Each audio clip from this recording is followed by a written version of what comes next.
Assalamualaikum warahmatullahi wabarakatuh. Perkenalkan, saya nama Zainal Arifin, mahasiswa Fakultas Hukum Unis Kendal, Kampus 3 Putosari, Gringsing, Batang.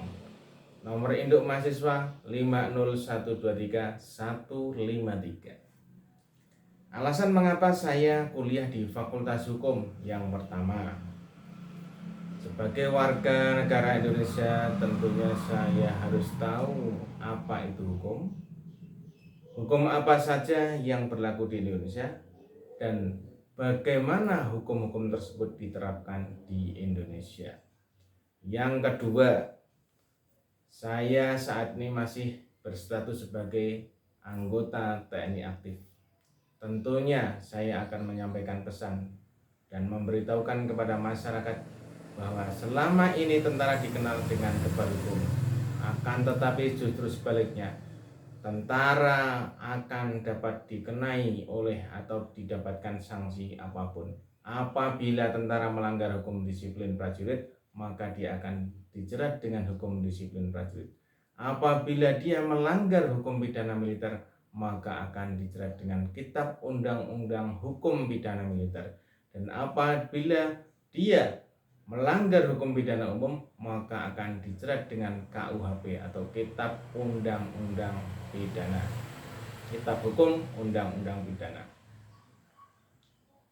Selanjutnya, video ini dibuat untuk melengkapi atau memenuhi tugas yang diberikan oleh dosen pengampu mata kuliah Etika dan Budi Pekerti yang selama ini sudah diampu oleh dosen kami, Bapak Agus Jamaluddin Haris, SOS MA.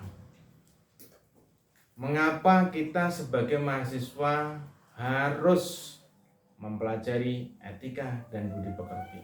Yang pertama, sebagai mahasiswa tentunya kita akan selalu berbaur dan besok kedepannya setelah wisuda akan hidup bermasyarakat, sehingga tentunya kita harus menjunjung tinggi etika dan sikap karena akan mencerminkan alma mater dari kampus tersebut. Yang kedua, tentunya kita sebagai mahasiswa harus dapat memberikan rasa hormat atau menimbulkan rasa kepercayaan orang lain terhadap kita. Selanjutnya, bagaimana sih cara kita menimbulkan etika dan sikap serta budi pekerti tersebut? Yang pertama, kita harus selalu menghormati orang lain. Yang kedua, menghargai pendapat orang lain. Selalu bertutur kata, menjunjung tinggi etika di depan umum. Yang terakhir, selalu berusaha untuk husnudon.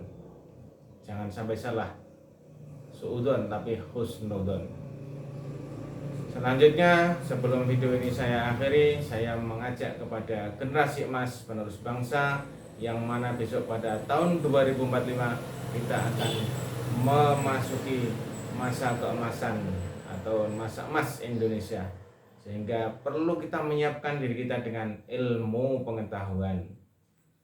Selain itu juga tertulis dalam kitab Manaqib Syafi'i, man aradad dunya fa'alaihi bil ilmi wa man aradal akhirata fa'alaihi bil ilmi wa man aradahuma fa'alaihi bil ilmi. Yang artinya, barang siapa yang menginginkan atau mengharapkan kebahagiaan di dunia, maka raihlah dengan ilmu. Begitu juga apabila mengharapkan kebahagiaan di akhirat, tentunya juga dengan ilmu. Dan apabila mengharapkan keduanya, kebahagiaan baik di dunia atau di akhirat, tentunya cukup atau harus dengan ilmu. Selanjutnya, sebagai mahasiswa Fakultas Hukum, tetap semangat dan semuanya saja kenali hukum, hindari hukuman. Wassalamualaikum warahmatullahi wabarakatuh.